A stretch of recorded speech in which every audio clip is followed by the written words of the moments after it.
Okay. So, hello everyone, and Kunoji, I'm working as a brand manager with IVA MCure. And MCure is pioneer in the field of gynecology and IVF.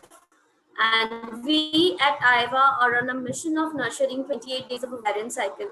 So along with Programming 28, we have taken a lot of other digital initiatives. Materna School of Art is one of them. And I would like to thank Dr. Aradhana Gupta for giving us this opportunity of hosting these master classes. So this is the second class we are doing with Doctor. The first class we have done, it's already there on our YouTube channel, and we have also provided the link.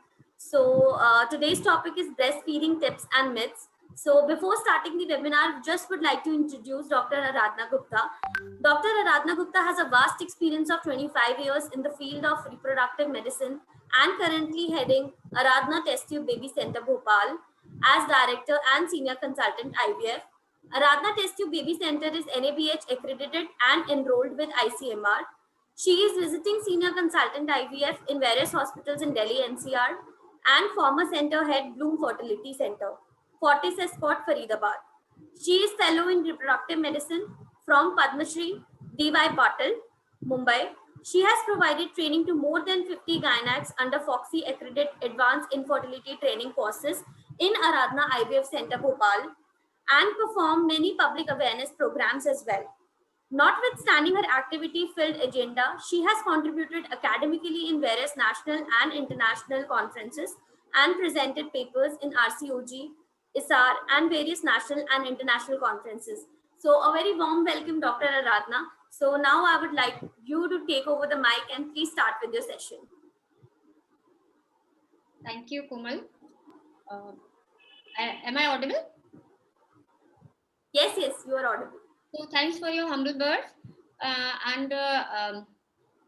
Komal, today's topic is very important not only for the doctors but for the paramedics, for the nurses, nursing staff, and for the all the antenatal as well as postnatal ladies too, who are pregnant, who are going to pregnant, or who have just delivered the baby, who are breastfeeding their baby.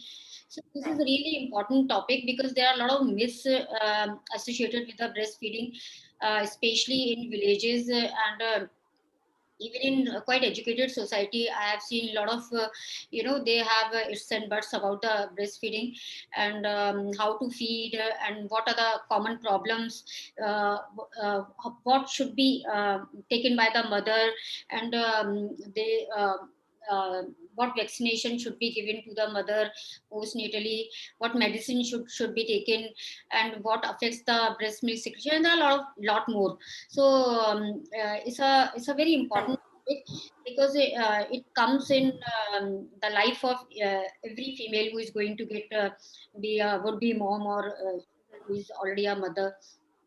And sometimes it makes a lifetime problem associated with it if it is not handled nicely with a proper guidance. So I'm sharing the screen. Right, so let's start.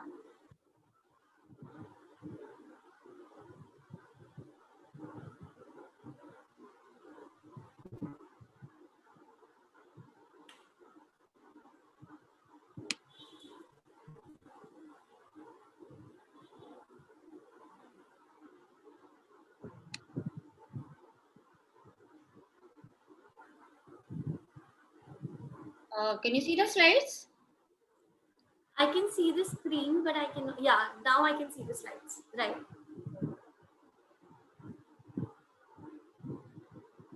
So next month, 1st August to 7 August is a World Breastfeeding Week, and this is to promote the breastfeeding. And every time there is a different theme for this breastfeeding week, and this time the theme is empower the parents, means mother as well as father, to enable the breastfeeding and now and for the future. So this is the theme of breastfeeding week. So I have chosen this topic because next month, first week of the August is the breastfeeding week. So Let's start with the breastfeeding, and you would be surprised to know that 3 out of 5 babies in the world are not giving breast milk for the first hour of their life, which is really very important.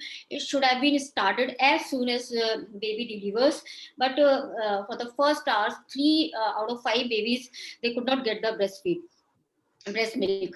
And breastfeeding is the most effective way of giving the healthy nutrition to the baby, and it should be promoted, and it should be started soon after the birth.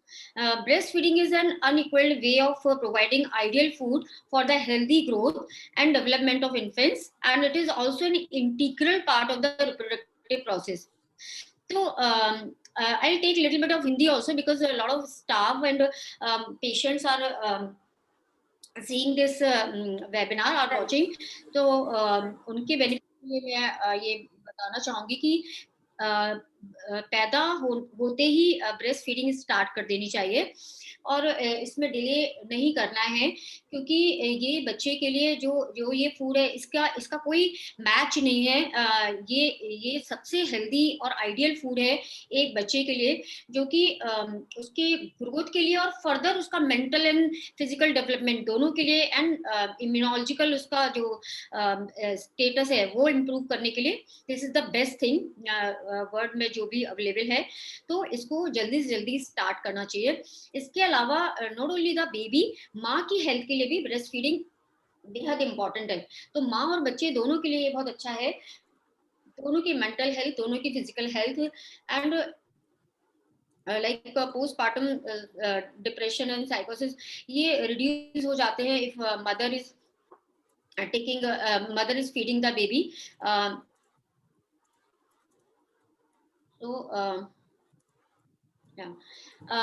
More than nourishment, breastfeeding gives a comfort to the baby. तो feeding सिर्फ एक milk production नहीं है, it makes a mother and baby bonding also. और माँ के साथ बच्चे को रहने से उसको एक कंफर्ट फील होता है, उसका एक कॉन्फिडेंस लेवल बढ़ता है। And feeding is an important factor for the development of infant as well as strengthening the family ties. breastfeeding is a gift of good health that lasts a lifetime. तो जो बच्चे देखा गया है, जो बच्चे ब्रेस्ट फीडिंग नहीं ले पाते हैं किसी भी वजह से, माँ को कुछ ऐसी प्रॉब्लम है या मदर की लाइक डेथ हो गई है, माँ नहीं रही दुनिया में और उस वजह से बच्चों को ब्रेस्ट फीडिंग नहीं मिल पाया, तो ऐसे बच्चों में लाइफ लॉन्ग इम्यूनिटी और की प्रॉब्लम बनी रह सकती है, कुछ हेल्थ ट्रबल हो सकती है, which I will take letter.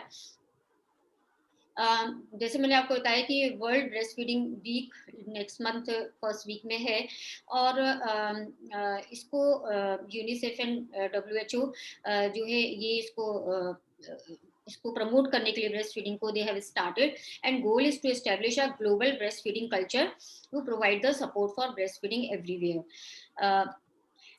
what are the breastfeeding facts? Human milk is the most appropriate milk. There are a lot of formula milk. कुछ लोग काउ मिल्क देते हैं, कुछ लोग बकरी का, कुछ डिफरेंट टाइप के मिल्क लोग यूज करते हैं, but human milk is absolutely unique, and उसकी बराबरी किसी भी तरह का फॉर्मूला मिल्क नहीं कर सकता। And I will later on take it as a comparable way कि क्या क्या डिफरेंसेस है ह्यूमन मिल्क में और मदर मिल्क में। And every mother is empowered naturally to breast feed the baby. तो हर माँ के अंदर एक शक्ति होती है जिससे कि वह बच्चे को दूध पिला सकती है। माँ को ऊपर वाले ने ऊपर से ही उसको इस तरह से उसकी बॉडी को प्रिपेयर किया है कि वो she is already empowered to give a breast feeding. एक नॉर्मल अगर हम ब्रेस्ट स्ट्रक्चर देखते हैं तो जो ब्रेस्ट होता है वो चेस्ट के ऊपर होते हैं, 2 ब्रेस्ट रहते हैं, और ये फैट मेनली इसके अंदर फैट होते हैं और मेमोरी ग्लैंड्स या फिर दूध बनाने वाली ग्लैंड्स होती हैं, जो कि एक नलियों के द्वारा कनेक्ट करती है निपल पे, और निपल पे बहुत सारे छोटे छोटे पोर्स होते हैं जिसमें ये नलियां ओपन होती है, जिनको हम लोग मिल्क डक्ट या लैक्टिफेरस डक्ट बोलते हैं। और ये जब जब ये बच्चा दूध को मुंह से लगाता है तो एक सकली और वो टच से एक रिफ्लेक्स आता है, एक हार्मोन रिलीज होता है जो कि जिसको हम ऑक्सीटोसिन कहते हैं, जो कि मिल्क सिक्रीशन को प्रमोट करता है, स्टार्ट करता है, जिसको हम लेट डाउन रिफ्लेक्स कहते हैं। एंड जो डार्क सर्कुलर एरिया होता है ब्रेस्ट के ऊपर, वो एरियोला कहलाता है, निपल के चारों तरफ। और ये एक्चुअली बच्चे को कितना कहाँ होल्ड करना है, एक तरह से वो उसको देख पाता है बच्चा और उसको होल्ड करता है, और वो एरियोला पूरा बच्चे के मुंह में जाए, ये आपको सुनिश्चित करना होता है। तो बच्चा सिर्फ निपल मुंह में ना ले, उसका एरियोला पार्ट भी पूरा मुंह में आना चाहिए।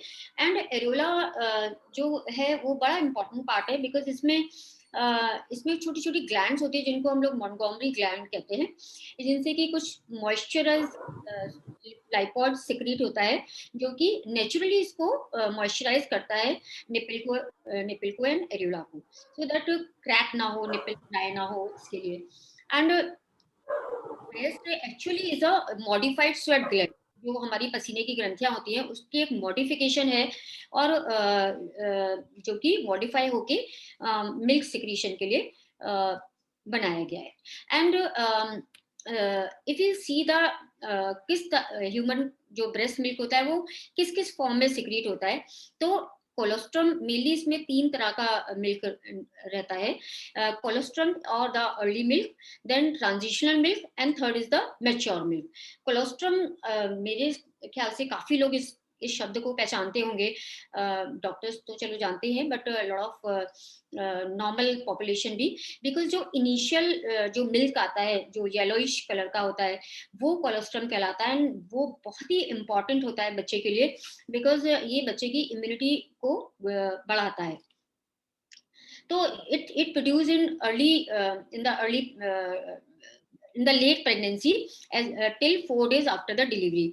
तो बेसिकली डिलीवरी होने से कुछ पहले ही ये जो है स्टार्ट हो जाता है आना, और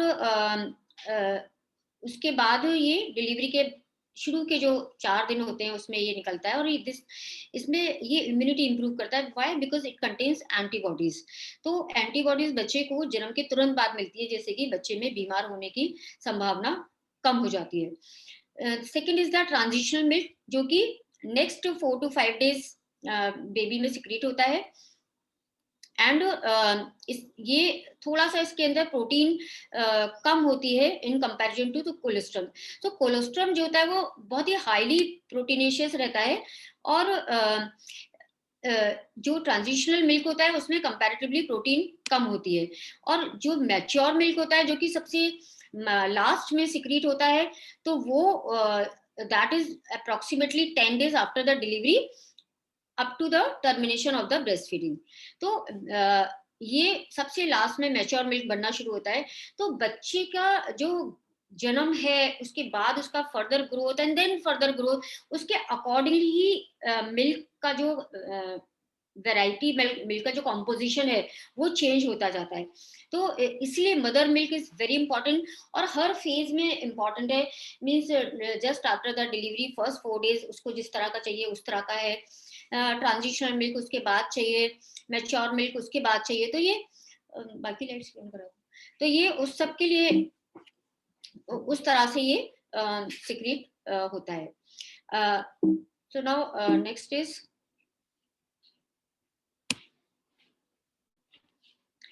so the composition of the breast milk is always changing and it depends upon the whether you are at the beginning or end of the session। so once जब दूध पिलाना शुरू करती है माँ, तो कॉम्पोजिशन मिल्क का भी टाइम के साथ चेंज होता है। जैसे स्टार्ट जब फीड कराना शुरू करेंगे तो डिफरेंट कॉम्पोजिशन होगा, और end of the session, feeding का जो सेशन एंड होगा तो the milk will become more thicker, it will be more white in color।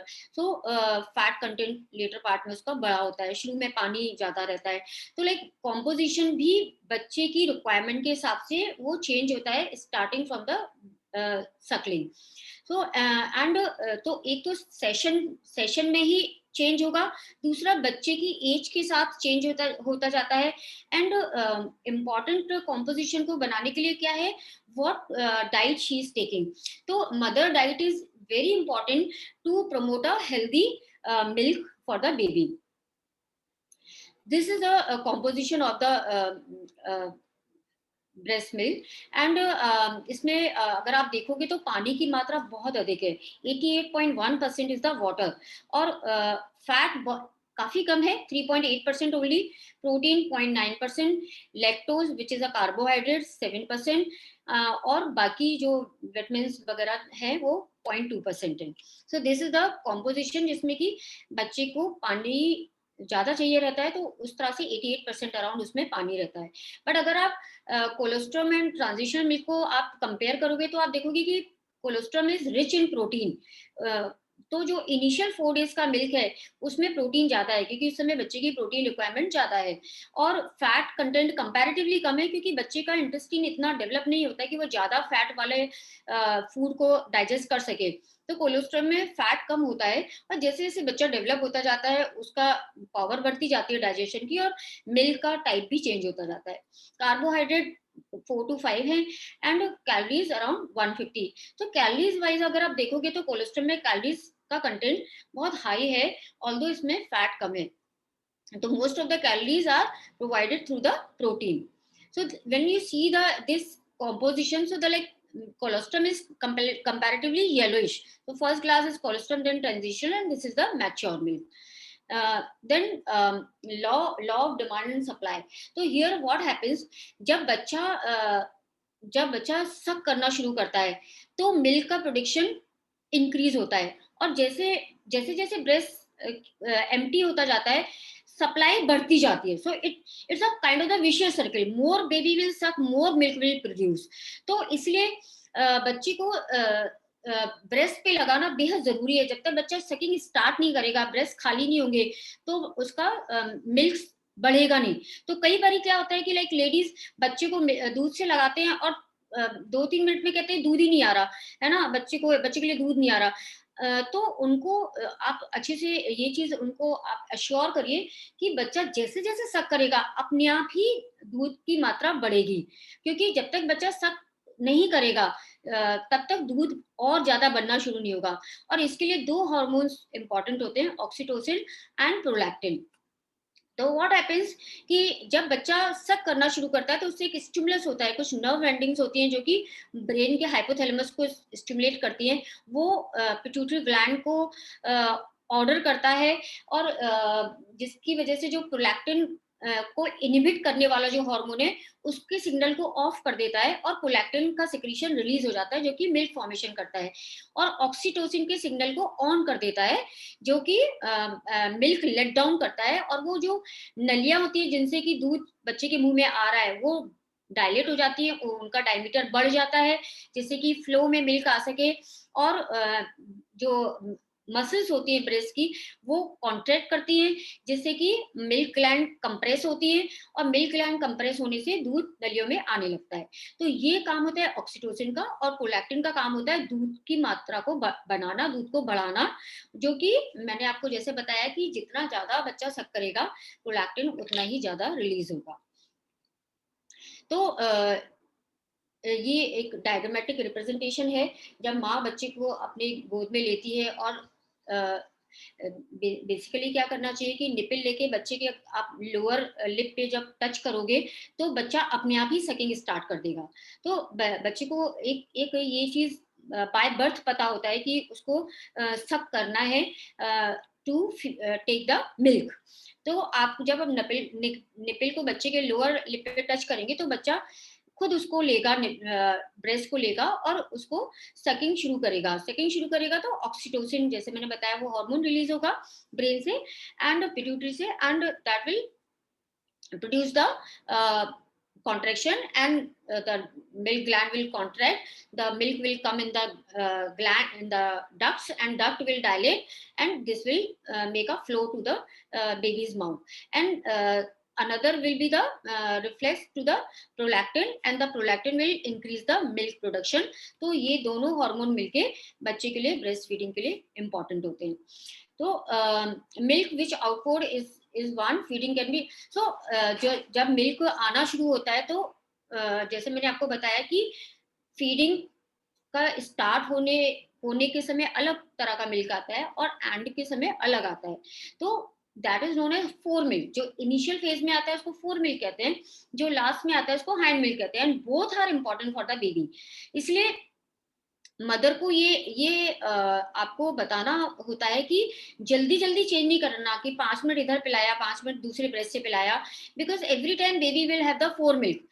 तो एक बार ही पूरा पूरा फोर मिल्क और हैंड मिल्क दोनों जाना चाहिए बच्चे के अंदर, बिकॉज बोथ आर इम्पोर्टेंट। और एक बार पूरा ब्रेस्ट जब एम्प्टी हो जाता है पूरे ब्रेस्ट से पिलाने के बाद, फिर भी अगर बच्चा दूध मांग रहा है तब दूसरी साइड लगाएं, otherwise they can change with every sitting, कि एक बार ये राइट से पिलाया अगली सिटिंग में लेफ्ट से स्टार्ट किया, तो they can do like this.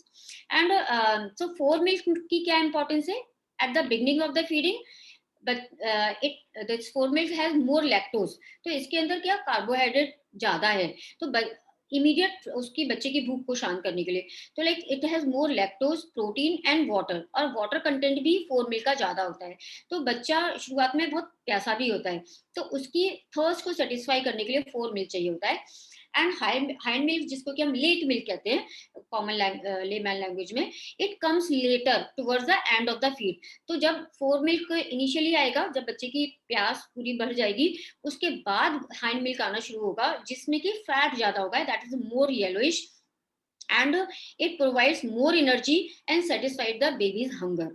तो बेसिकली बच्चे का पूरा पेट तभी भरेगा जब वो हैंड मिल्क भी लेगा। अकेला फोर मिल्क से बच्चे की प्यास बुझेगी, बट तुरंत ही उसको दोबारा भूख लगाएगी, क्योंकि ये जल्दी खत्म हो जाएगी उसकी एनर्जी। बट हैंड मिल्क में क्योंकि फैट ज्यादा होता है, it will remain for a longer time, और बच्चा आराम से सोएगा, और थोड़ी देर बाद बच्चा दूध मांगेगा। तो इसलिए for the optimum growth of the baby, both fore and hind milks are important.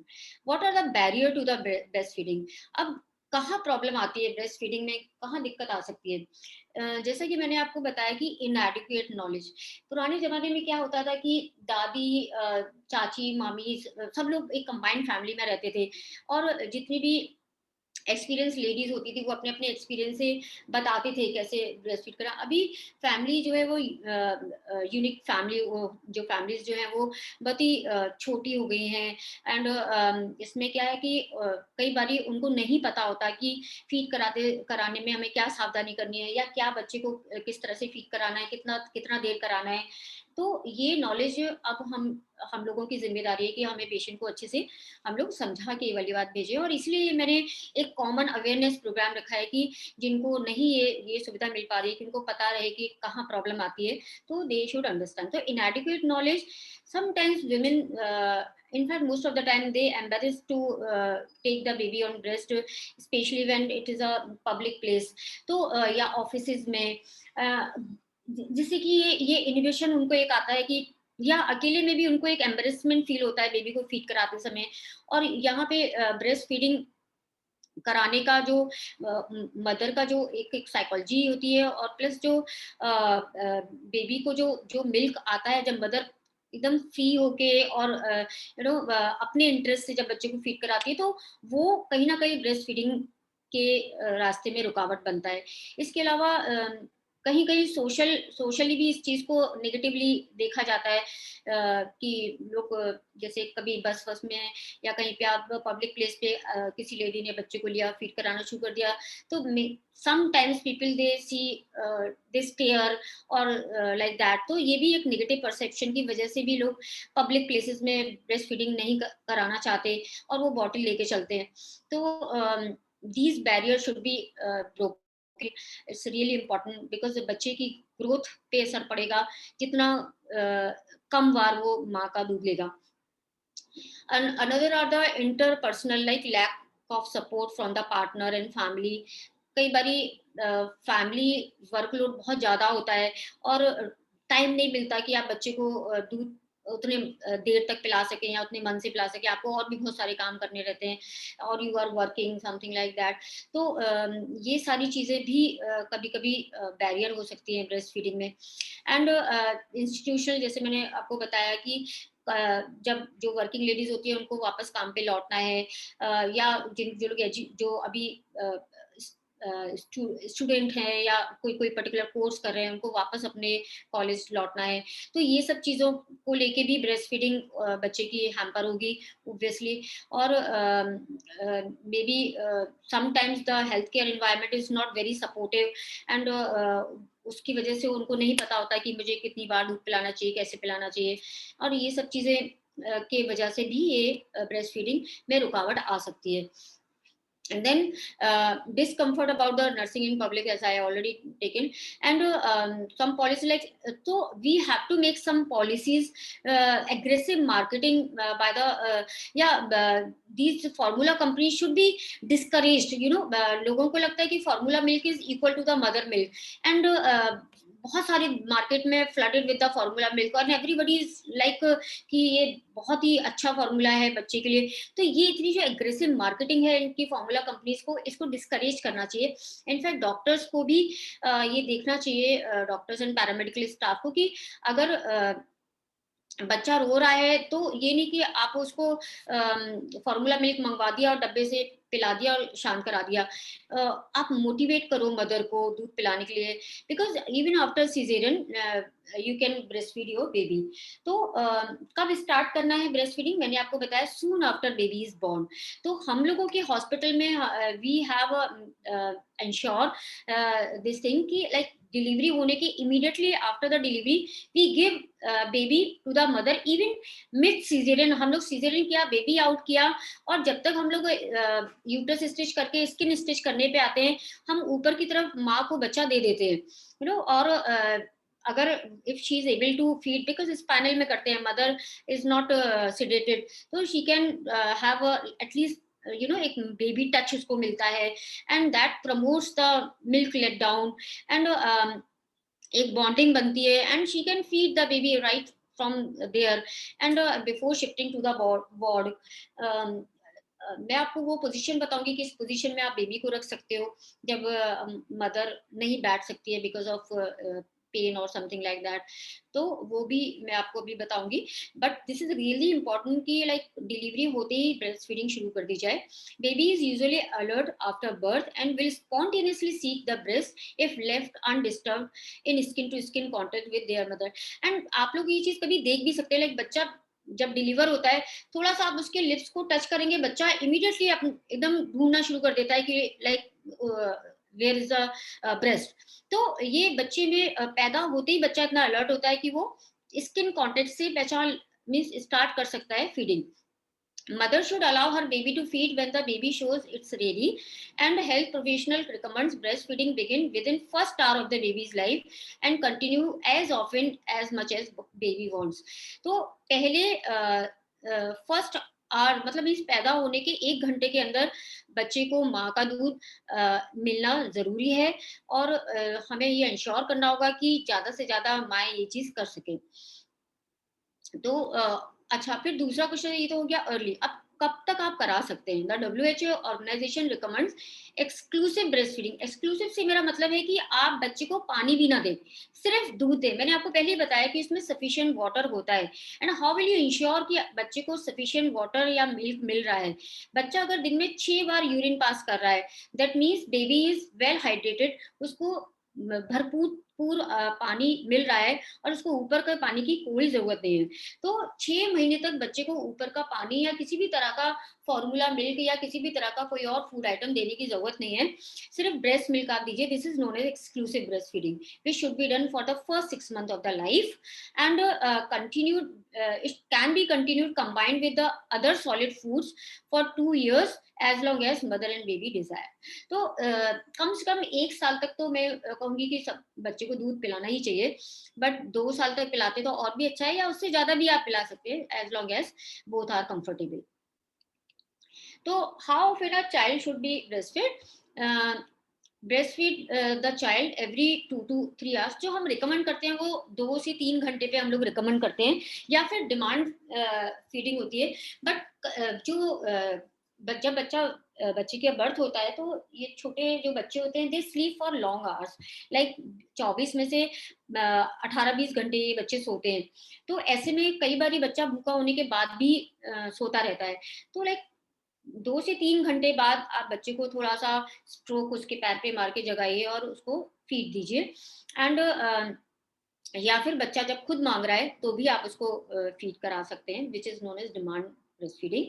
और एक बार ही जब आप फीड करना शुरू करते हैं तो मेक इंश्योर दैट एटलीस्ट 10 से 15 मिनट जो है बच्चा कंटिन्यूसली सकिल करे for to the one breast. तो एक साइड में कम से कम 15 मिनट, ऐसा नहीं कि 2-3 मिनट पिलाया और तुरंत दूसरी तरफ शिफ्ट कर लिया। कई बार बच्चे बीच में थोड़ा सा रोते हैं, थोड़ा सा हिलते हैं या छोड़ देते हैं, तो या सो जाते हैं, थोड़ा सा पेट भरा सो जाते हैं, तो आप थोड़ा सा स्ट्रोक करिए उसके जो सोल के ऊपर एंड पैर के फुट के ऊपर, और बच्चा फिर से जग के फिर से सकलिंग शुरू कर देता है। तो कम से कम जैसे मैंने बताया कि 4 मिल्क एंड हाइंड मिल्क दोनों ही बच्चे के लिए चाहिए, तो इसलिए 10 से 15 मिनट से पहले आप ब्रेस्ट चेंज ना करें। पूरा जब दोनों पार्ट बच्चे को मिलते हैं then you change towards the other breast. The more the mother breast feed the more milk will get form. ये मैं आपको बहुत ही इम्पोर्टेंट ये इन्फॉर्मेशन दे रही हूँ कि कई बारी लेडीज क्या होती है 2-3 मिनट पिलाती है फिर रख देती है बच्चे को, फिर कहते हैं कि दूध नहीं आ रहा या बच्चा नहीं ले रहा। ये नहीं करना है। जितना ज्यादा देर तक आप बच्चे को दूध पिलाओगे उतना ही ज्यादा मिल्क का प्रोडक्शन बढ़ेगा। तो मिल्क का प्रोडक्शन के लिए आपको कुछ एक्स्ट्रा लेने की जरूरत नहीं पड़ेगी, सिंपली ब्रेस्ट फीड कराइए बेबी को। जितना ज्यादा आप ब्रेस्ट फीड कराओगे उतना ही ज्यादा मिल्क का फॉर्मेशन होगा। एंड जैसा मैंने आपको बताया डाइट पे बहुत फोकस करना है, you should take lot of liquids. आपको बहुत लिक्विड लेने होंगे जिससे कि आपका ब्रेस्ट मिल्क का अमाउंट बढ़े। तो mother what are the position, this is really important because some time wrong position of the mother and baby can also affect the breast feeding. Because अगर बच्चा कंफर्टेबल नहीं होगा या बच्चे के मुंह में प्रॉपर तरीके से ब्रेस्ट का पार्ट नहीं आएगा तो बच्चा पूरा पेट भर के नहीं पिएगा और वो बीच में छोड़ देगा। तो द पोजीशन, या माँ अगर कंफर्टेबल पोजीशन में नहीं है तो थोड़ी देर बाद वो खुद थक जाएगी और उसके बाद वो थक के बच्चे को रख देगी, थोड़ा सा बच्चे का पेट भरा वो उसको सुला देगी because she herself is not comfortable. तो दोनों का ही कंफर्टेबल होना बहुत जरूरी है। Mother should sit in a comfortable position to breastfeed her child and she should not get tired easily if she gives support to hand and back while feeding। तो माँ अगर बच्चे को बैक से और हाथ से अगर सपोर्ट देगी तो बैक को अगर सपोर्ट करेगी तो माँ जल्दी नहीं थकेगी। And head of the baby should be given support while breast feeding. बच्चे का हेड थोड़ा सा उसको कनेक्ट होने में टाइम लगता है, तो इसलिए बच्चे के हेड के नीचे आपको अपना पाम रखना जरूरी है या किसी भी तरह से उसको सपोर्ट देना है कि वो सर उसका लटके ना, क्योंकि वो उसकी वो बोन बनने में थोड़ा टाइम लगता है। तो head of the baby should always be given support while breast feeding. And the babies so these are the different hold how you hold the baby. This is known as cradle hold and this is cross cradle। और भी मैं भी आपको बताऊंगी football hold और अलग तरह का। the babies how do you, this is the most common, cradle hold is most common। इसमें बच्चे के हेड को आप अपने आर्म के कोनी पे रखते हो और द सेम साइड, जिस साइड आप फीड करा रहे हो उस साइड पे आप इसको बच्चे का सर रखते हो और आपका पूरा हाथ बच्चे के नीचे होना चाहिए। एंड आपके जो आपके फिंगर्स हैं वो बच्चे के बटक्स तक पहुंचना चाहिए। इस तरह से आपको बच्चे को होल्ड करना है और बच्चे का चेस्ट आपके चेस्ट से अगेंस्ट होना चाहिए। एंड देन दूसरे हाथ से आप ब्रेस्ट को बच्चे के मुंह में देंगे एंड मेक श्योर कि बच्चा ज्यादा से ज्यादा part of the breast should be inside his mouth. तो ये बहुत इंपॉर्टेंट है कि वो क्योंकि बच्चे के जो टीथ हैं वो एरियोला पे पड़ने चाहिए, तब बच्चे के मुंह में दूध आएगा। बिकॉज जो डक्स हैं वो कंप्रेस होंगे और तब बच्चे के मुंह में आएगा। अगर सिर्फ निपल पकड़ेगा तो बच्चा निपल को ही काटेगा और दूध नहीं आएगा बिकॉज वहाँ तो एंड्स है, वहाँ पे वो पार्ट नहीं है जिसको प्रेस करने से बच्चे के मुंह में दूध आएगा। एंड पूरा ब्रेस्ट अगर बच्चे के मुंह में होगा तो बच्चा जब सक करेगा तो वो ब्रेस्ट को धीरे धीरे करके दबाता है जिससे कि ब्रेस्ट मिल्क का फ्लो बढ़ता है towards the duct. Baby is supported on the arm and hand. तो this is the cross cradle. Cross cradle में क्या होगा, आपको दूसरे हाथ से पकड़ना है, जिस साइड का आप ब्रेस्ट दे रहे हो उसके अपोजिट हैंड से आपको बेबी को सपोर्ट देना है। तो यहाँ आपका जो पाम होगी वो बच्चे के सर के नीचे होगी। उसमें आपका जो पाम था वो बच्चे के बटक्स के नीचे था या सर के नीचे होगा। आपको हमेशा सर को होल्ड करना है, सर को सपोर्ट देना है। तो baby is supported on the arm and hand opposite the breast. You are using baby's head between your thumb and finger. तो आपके थंब और फिंगर के बीच में बच्चे का हाथ टिकेगा, एंड योर अपर बैक, और बच्चे का जो अपर बैक है वो आपके पाम के नीचे आएगा.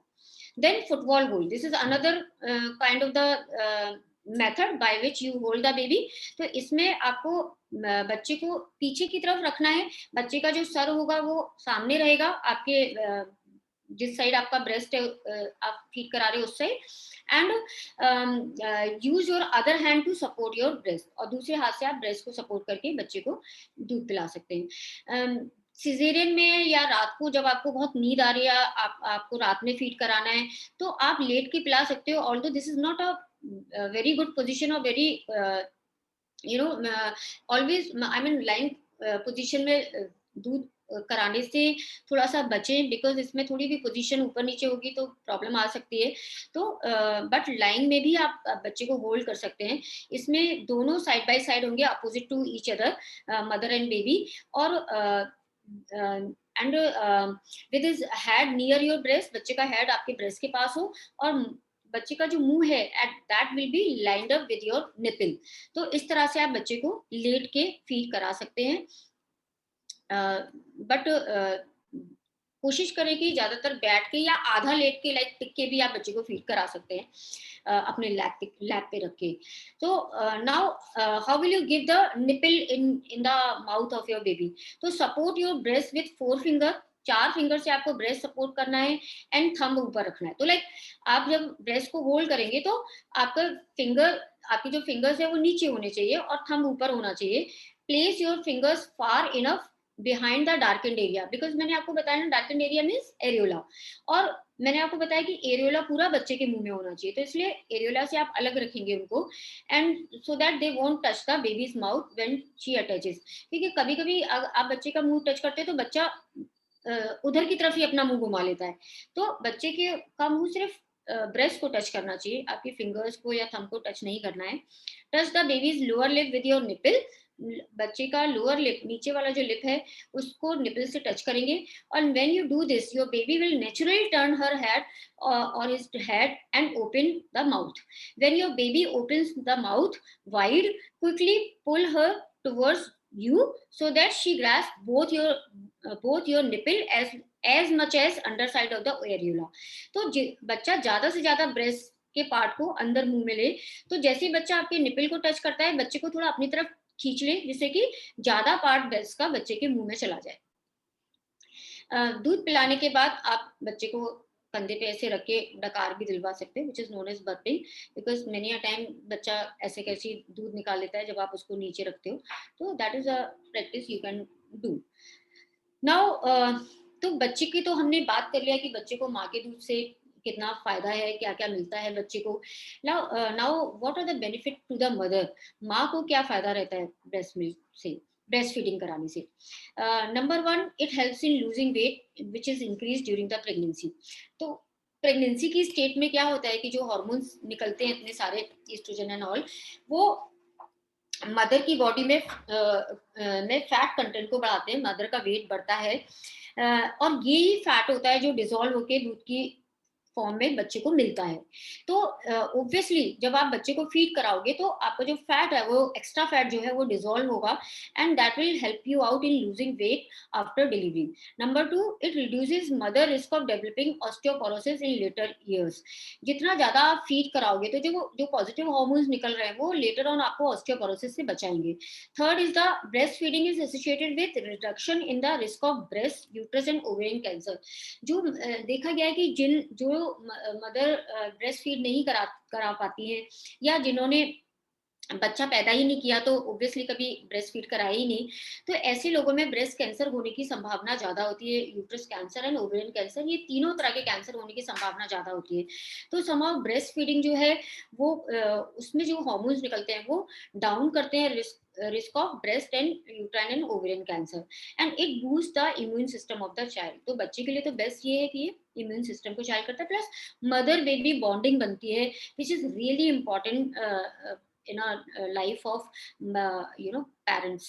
I think ये and तो ये तो माँ के लिए फायदे हो गए. तो इसमें क्या होगा कि मोर शी ब्रेस्ट फेड, तो उतना ही उसका जो फिगर है वो वापस से she will regain her figure back. and the belly fat and all the fat different area will come down with the time when she is breastfeeding her baby. अब बच्ची को क्या फायदे, जैसे मैंने बताया, cholesterol is the thick yellow coloured fluid which release in the first few days of the delivery, and cholesterol gives the necessary nutrition as well as it boosts the immunity of the baby. तो इसमें कुछ antibodies वगैरह होते हैं, सम growth factors होते हैं जो कि बच्चे की इम्यूनिटी इंप्रूव करते हैं और बच्चे की ग्रोथ में हेल्प करते हैं. It helps in the development, तो both the mental and physical development, दोनों तरह का डेवलपमेंट बच्चे का बेटर होता है जो बच्चे दूध पीते हैं माँ का. It has the power of fighting against the many of the diseases. So if you see, this is a breastfed baby, it has a better mental development, fewer ear and respiratory infection, better vision. जब बच्चा पैदा होता है तो उसका vision एकदम perfect नहीं होता, विद टाइम उसका विजन इम्प्रूव होता है, और जिसमें कि ब्रेस्ट मिल्क बहुत इंपॉर्टेंट होता है. हेल्दियर हार्ट, बच्चे जो माँ का मिल्क होता है उसमें एक पर्टिकुलर टाइप ऑफ फैट होता है, पर्टिकुलर अमाउंट ऑफ फैट होता है जो बच्चे के हार्ट के लिए बड़ा इंपॉर्टेंट है. फ्यूअर स्किन एलर्जीज, बच्चे की एलर्जीज कम होगी क्योंकि माँ से उसको वो सारी चीजें मिल रही हैं जो कि बच्चे को प्रोटेक्ट कर रही हैं. Less chances of eczema, significant reduction in risk of sudden infant death syndrome, and there is less tummy trouble. ऐसे जो बच्चे माँ का दूध पीते हैं उनके पेट में दर्द होना या पेट खराब होना, इस टाइप की प्रॉब्लम्स नहीं होती हैं. एंड फ्यूअर फूड एलर्जीज, तो ऐसे बच्चों में ज्यादा क्षमता होती है बीमारियों से लड़ने की. बट कुछ ऐसे फैक्टर्स हैं जो मिल्क प्रोडक्शन को अफेक्ट कर सकते हैं, लाइक अगर मदर स्ट्रेस में है, मदर जिस तरह के like family environment is not conducive, people are not supportive, तो वो स्ट्रेस देंगे एंड मे बी मिल्क उतना अच्छा ना प्रोडक्शन हो पाए. बिकॉज ओपन माइंड से, फ्री माइंड से अगर वो दूध पिलाएगी तो बच्चे को ज्यादा अच्छा दूध निकल के आएगा. माँ का अगर हाइड्रेशन पुअर है, माँ कम पानी पी रही है, तो भी मिल्क सिक्रीशन कम हो सकता है. There are some medication which may affect milk secretion. some hormonal problems may also affect the milk secretion. And जैसे मैंने आपको बताया, more frequently you feed the baby और more efficiently you are emptying the breast, more milk production will be there. तो like अगर मान लो दूध पिलाने के बाद भी आपको लगता है कि ब्रेस्ट में अभी भी फुलनेस है, तो you better empty this milk. इस मिल्क को आप ब्रेस्ट पंप से या हाथ से या बाहर निकाल सकते हैं और इसको आप रख दीजिए जो बच्चे को बाद में फीड कराने के काम आ सकता है. तो लाइक एफिशिएंट एम्प्टिंग होना इज वेरी इंपॉर्टेंट, और उससे और ज्यादा अच्छा मिल्क प्रोडक्शन रहेगा. इफ शी इज सिक, अगर मान लो वो बीमार हो जाती है किसी वजह से, तो ये सब चीजों में बच्चे को हो सकता है कि वो फीड ना करा पाए, या साइकोलॉजिकल कुछ लाइक पोस्टपार्टम डिप्रेशन में चले गए हैं या कुछ ऐसी प्रॉब्लम है, तो भी मिल्क ब्रेस्ट फीडिंग में प्रॉब्लम आ सकती है. नाउ इट्स रियली इंपॉर्टेंट कि आपको क्या करना है और क्या नहीं करना है तो ब्रेस्ट फीडिंग के टाइम. तो these are the some do and don'ts of the breast feeding. And जिसमें कि most important is the initial breast feeding within first hour of the delivery, like 30 to 60 minute के अंदर breast feeding start कर देना है. And proper position is very important, and attach the baby to your breast. Breastfeed on demand और rooming in, बच्चा माँ के साथ रहेगा, this is the best thing. And WHO and the WHO has recommended this thing ki like every child should stay with the mother and should be given breastfeeding within first hour of the life. Empty one breast at a time and next feed, reverse the order of breast side bangle method जिसको हम लोग कहते हैं कि like अगर पहली बार में left पे आपने लगाया था और उसको पूरा एम्प्टी करें, अगर बच्चे का पेट भर गया तो नेक्स्ट टाइम राइट से स्टार्ट करें एंड उसको पूरा एम्प्टी होने के बाद लेफ्ट पे जाएं. तो this is like side bangle method. If you are sick from a cold और flu, you can continue breast feeding. कई लोगों को लगता है कि मेरे को कोल्ड एंड कफ हो रहा है तो बच्चे को भी हो जाएगा तो बच्चे को दूर रखो. No, it's not like that. In fact ये बच्चे के लिए इंपॉर्टेंट है. वाई? जो भी कोल्ड कफ आपको हो रहा है, इवन कोविड की अगर हम बात करें तो कोविड में भी तो कोविड के जो वायरस बैक्टीरिया है वो ब्रेस्ट मिल्क में सिक्रीट नहीं होते, या किसी भी इन्फेक्शन के जो फ्लू वाले इन्फेक्शन होते हैं वो ब्रेस्ट मिल्क से बच्चे में नहीं जाते. ये आप बिल्कुल इस चीज को समझ लीजिए। इनफैक्ट बच्चे के अंदर क्या जाएंगे, उसके अगेंस्ट एंटीबॉडीज, तो वो एंटीबॉडी होने से बच्चा फ्लू से बचा रहेगा। तो इसलिए ऐसे टाइम पे बच्चे को जरूर दूध पिलाएं। And avoid giving prelacteal. Prelacteal हम किसको कहते हैं, जैसे कुछ लोग कहते हैं बच्चे को पहले हनी देना चाहिए या बच्चे को पहले पानी देना चाहिए या आर्टिफिशियल मिल्क देना। This is all wrong. Never ever give such thing. Only breast milk should be the first thing which should go in the tummy of the baby. तो ये बहुत इंपॉर्टेंट है। ये सारे मिथ्स हैं कि बच्चे को पहला चम्मच ये पिलाएंगे उसके बाद दूध से लगाएंगे। सबसे पहले बच्चे को माँ के ही दूध से लगाना है। देन ब्रेस्ट को कितना क्लीन करना है, that is also very important. तो you clean the breast with a wet stride cotton ball before each feed. just before the starting of the feeding, you can clean the breast with a soft cotton, and that should be sterile. And you can also practice the night breastfeeding, and do not take the child off the breast. Allow the child to stop breast feeding.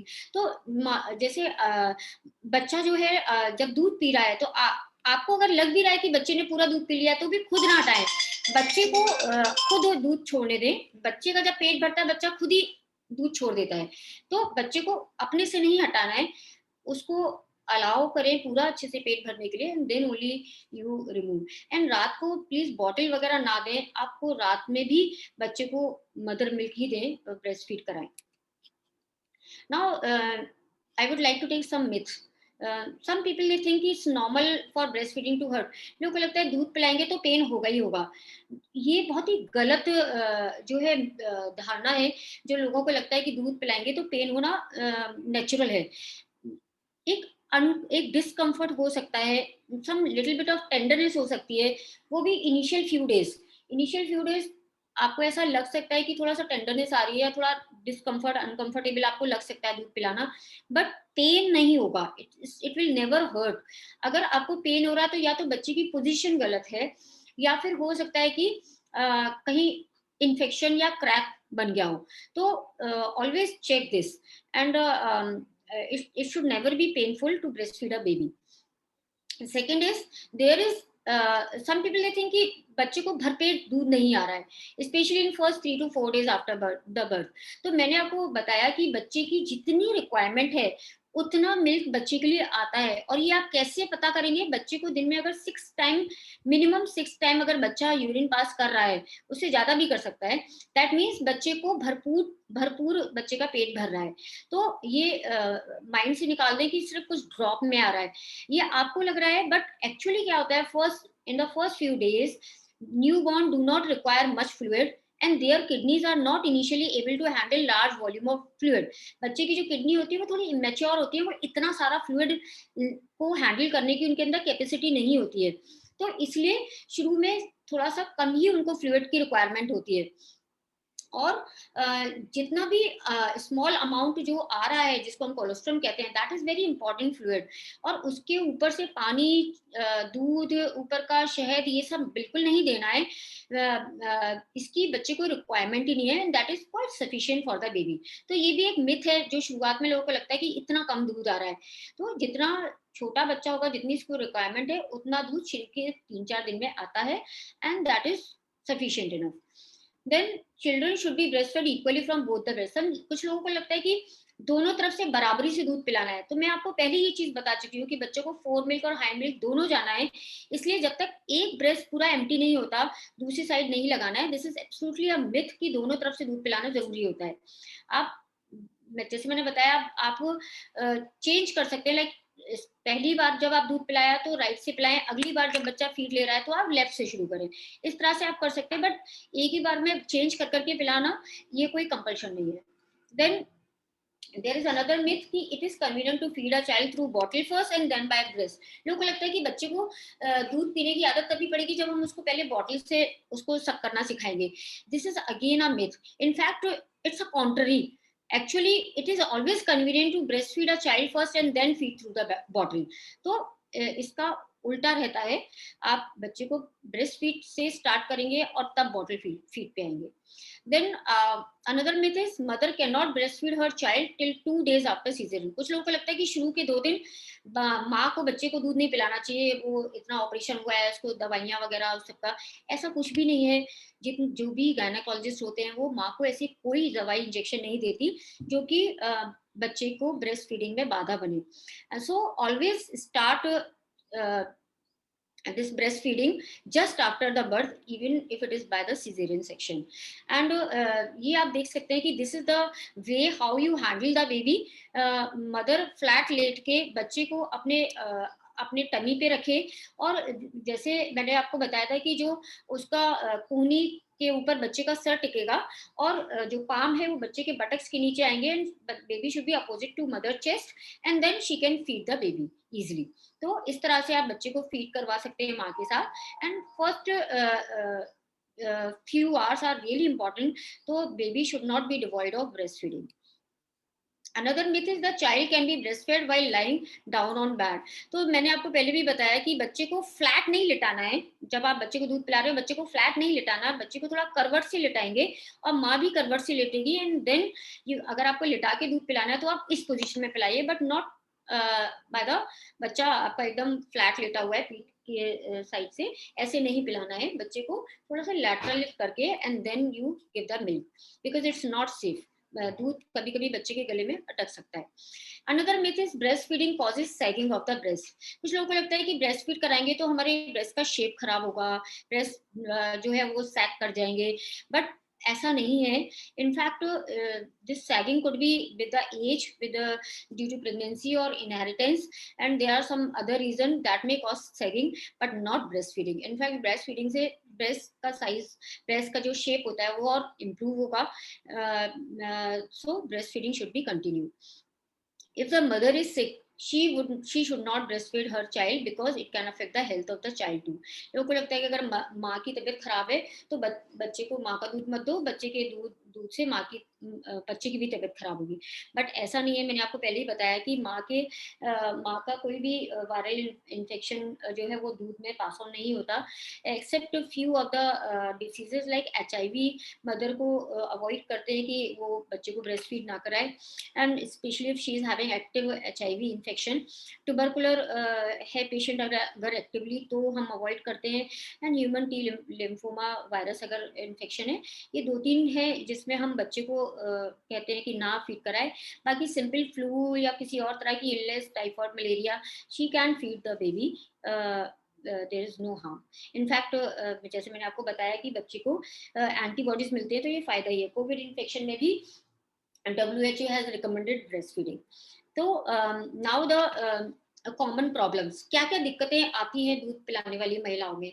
तो number 1 is the pain in nipple, which is very common.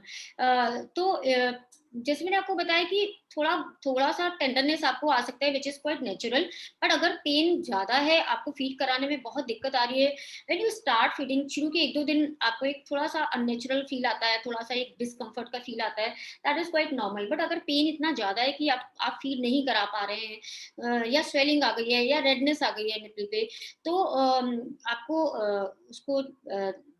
उसके लिए आपको medicine लेना चाहिए। और अगर मान लो pen breast में है बिकॉज ऑफ फुलनेस, ब्रेस्ट बहुत हार्ड हो गए हैं, बहुत ज्यादा फुल हो गए हैं, तो उस कंडीशन में आप ब्रेस्ट पंप से मिल्क रिलीज कर सकते हैं, या कोल्ड कंप्रेशन से आप पेन कम कर सकते हैं, और you can take a hot water bath, and these thing can reduce the pain. Then dried and ripped up nipples. कभी कभी क्या होता है कि दूध पिलाने के बाद अगर उनको ठीक से मॉइस्चराइज ना किया जाए, निपल्स को क्लीन ना किया जाए, तो वो ड्राई हो जाते हैं, दे मे गेट क्रैक्ड। तो इस कंडीशन में भी उनमें पेन शुरू हो जाता है एंड सोरनेस आ जाती है। तो इसके लिए प्योर लेनोलिन आप ले सकते हैं और उससे जेंटल मसाज करें निपल पे। Some creams are also there, nip care and other creams भी आती हैं जो कि निपल्स को मॉइस्चराइज करते हैं। दूध पिलाने के बाद आप उनको लगा सकते हैं।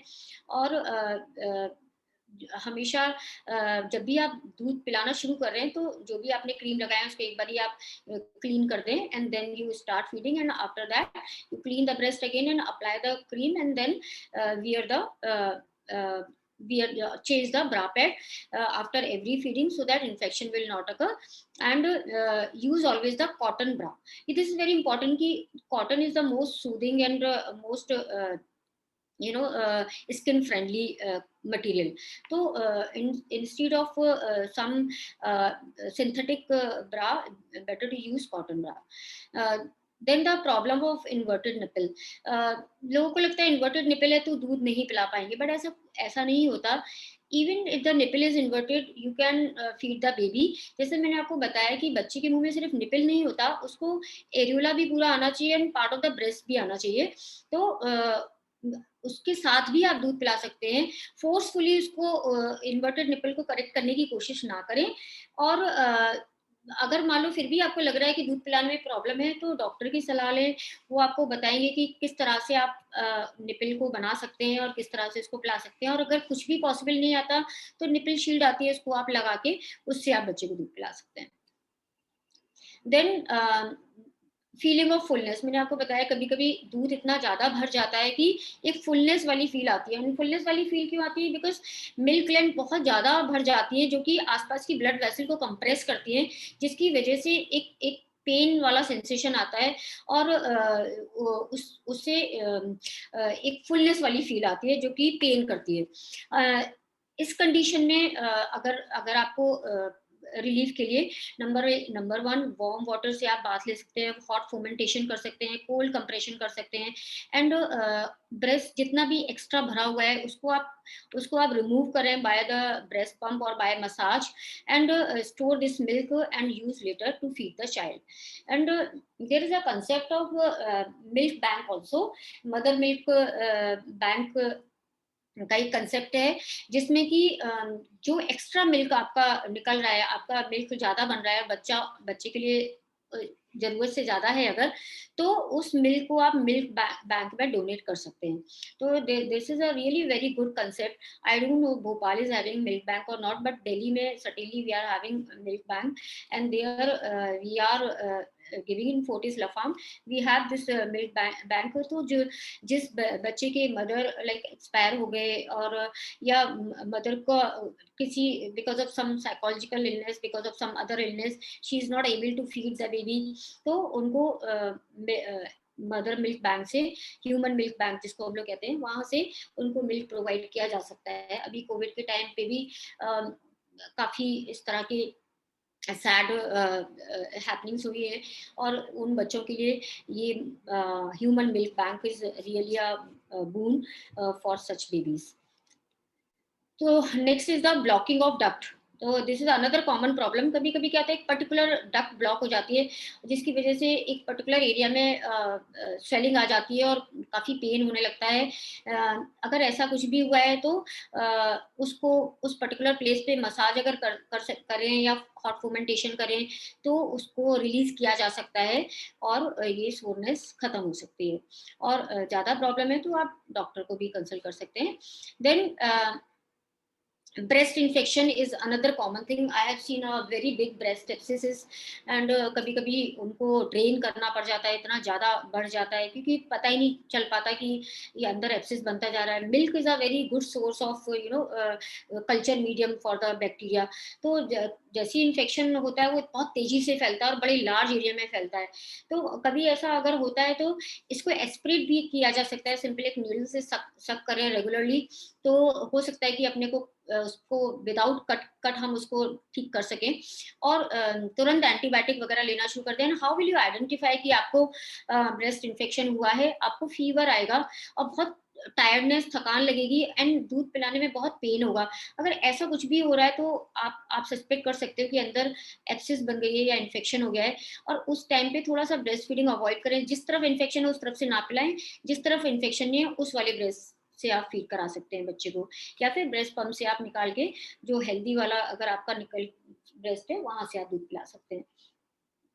So now let's see what is the difference between the cow, buffalo or milk formula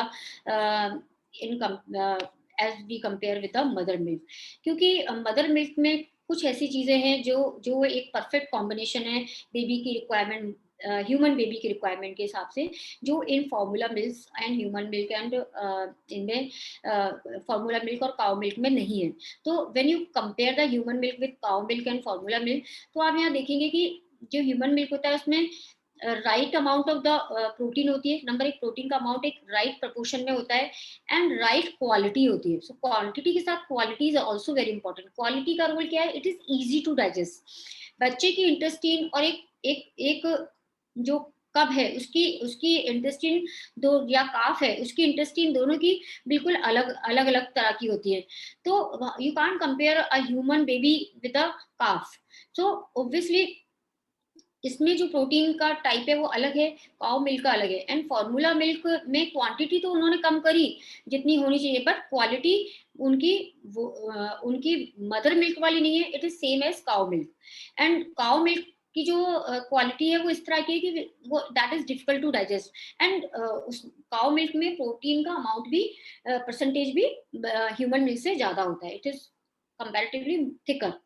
then fat अगर आप देखते हैं तो फैट में कुछ एसेंशियल फैटी एसिड्स होते हैं जो कि मदर ह्यूमन मिल्क में होते हैं, बट वो essential fatty acid cow milk में नहीं होते।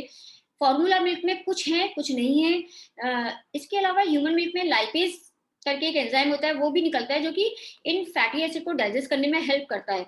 और ये बाकी के दोनों मिल्क में ये नहीं पाया जाता। तीसरा, कार्बोहाइड्रेट। कार्बोहाइड्रेट मदर मिल्क में लैक्टोज करके होता है जो कि ज्यादा अमाउंट में होता है जितना बच्चे की रिक्वायरमेंट है। और किस फॉर्म में होता है? ओलिगोसेक्राइड के फॉर्म में होता है, in which is a anti infective also. लेकिन काउ मिल्क में और फॉर्मूला मिल्क में ये ओलिगोसेक्राइड्स नहीं होते हैं, तो ये एंटी इन्फेक्टिव वाला एलिमेंट उनको नहीं मिल पाता है। काउ मिल्क में लैक्टोज कम होता है, प्रोटीन ज्यादा होता है, और फॉर्मूला मिल्क में लैक्टोज के साथ सुक्रोज भी वो लोग ऐड करते हैं।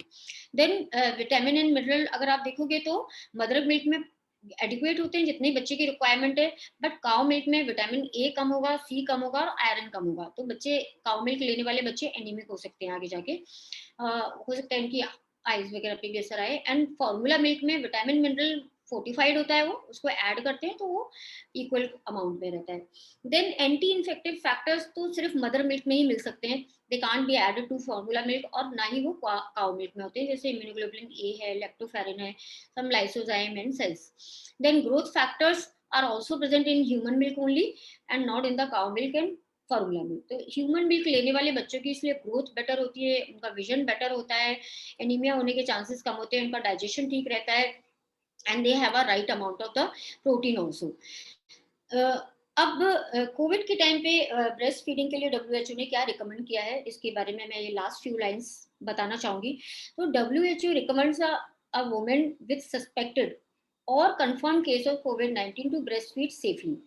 तो जितनी भी माएँ जिनको डाउट है कि वो लोग पॉजिटिव है, उनकी अभी रिपोर्ट अवेटेड है, या ऑलरेडी डायग्नोज है कि उनको कोविड है, वो बच्चे को ब्रेस्ट फीड सेफली करा सकते हैं। बच्चे को उनसे कोई खतरा नहीं है। आप मास्क पहनिए, हैंड सैनिटाइज करिए और बच्चे को स्किन टू स्किन कांटेक्ट दीजिए, बच्चे को फीड कराइए।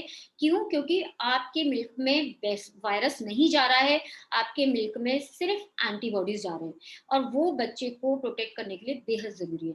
तो बच्चे को आप बिल्कुल फीड कराइए। If a baby has already been expose to corona virus by mother, मान लो आपका बच्चा ऑलरेडी इन्फेक्ट हो गया किसी वजह से कोरोना वायरस से, आपने प्रॉपर मास्किंग वगैरह नहीं किया, आपने प्रॉपर हैंड सैनिटाइज नहीं किया, या आपको पता नहीं था कि आप पॉजिटिव हो और बेचारा गलती से हो गया पॉजिटिव, तो भी आपको उसको फीड कराना है।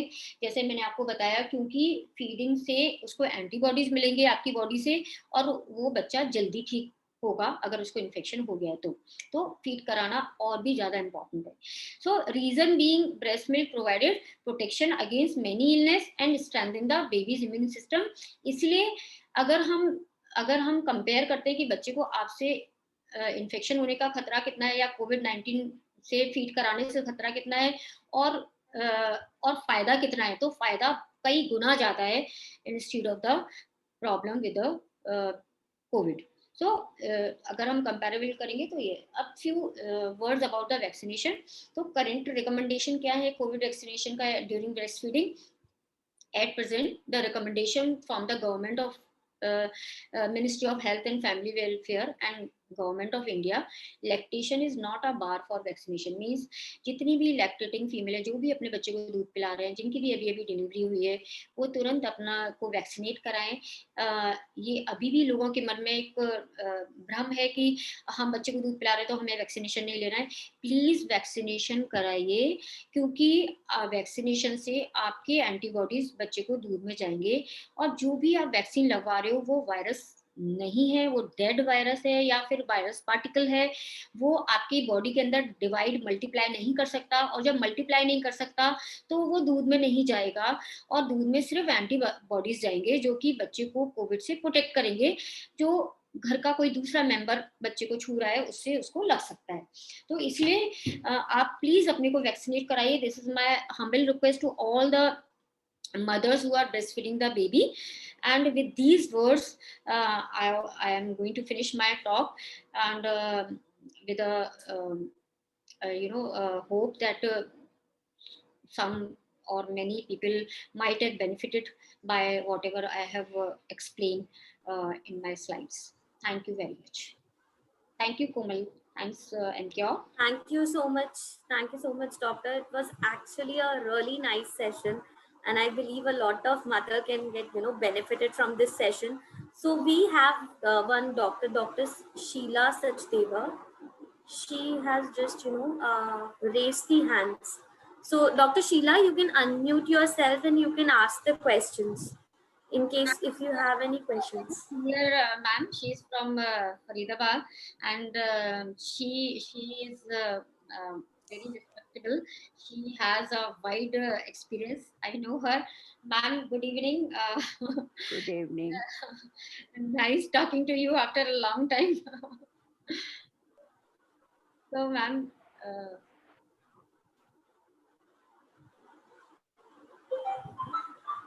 Hello. Yeah, ma'am. Ma'am, please, I'm listening. Ma'am, good evening. Very good evening. Good evening. Can you hear me? Yeah, ma'am. Yes. Very well. You gave a very informative lecture, Dr. Aradhana. Very nice to hear you. Thanks, ma'am. Your words really mean to me a lot, because you are so senior and so experienced, and I have seen your knowledge. You have you are one of our pioneer, I would say, in the Delhi NCR, and I really admire your knowledge, and I respect a lot of you. And I have learned a lot from you also. Thank you, ma'am. Thank you, Dr. Aradhana. Thank you. Thanks, ma'am. Thanks for your blessings.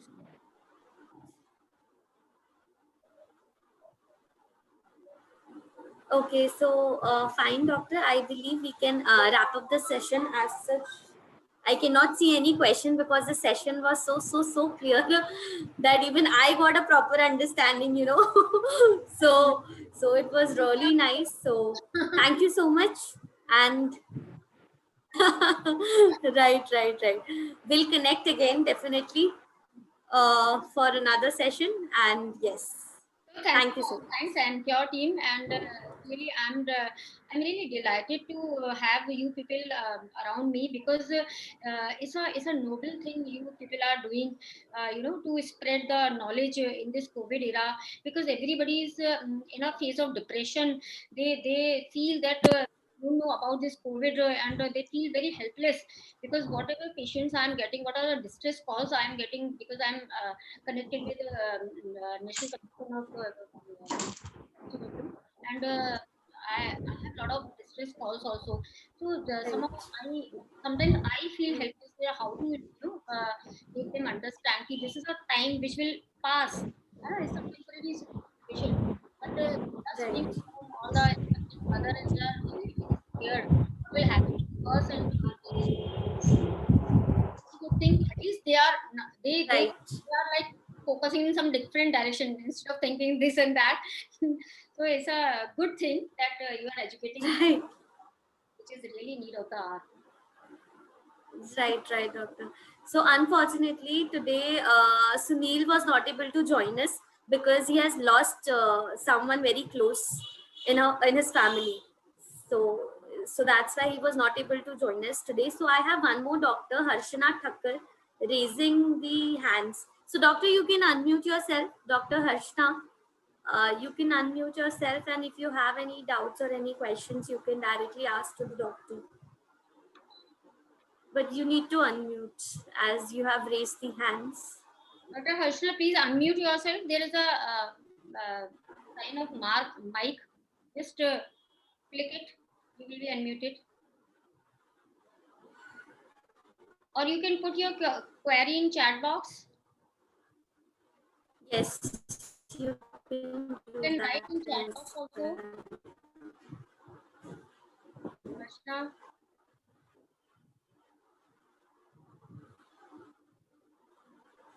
So, okay, we will take her queries. So I'll just mention, you can Just find it off. Sure.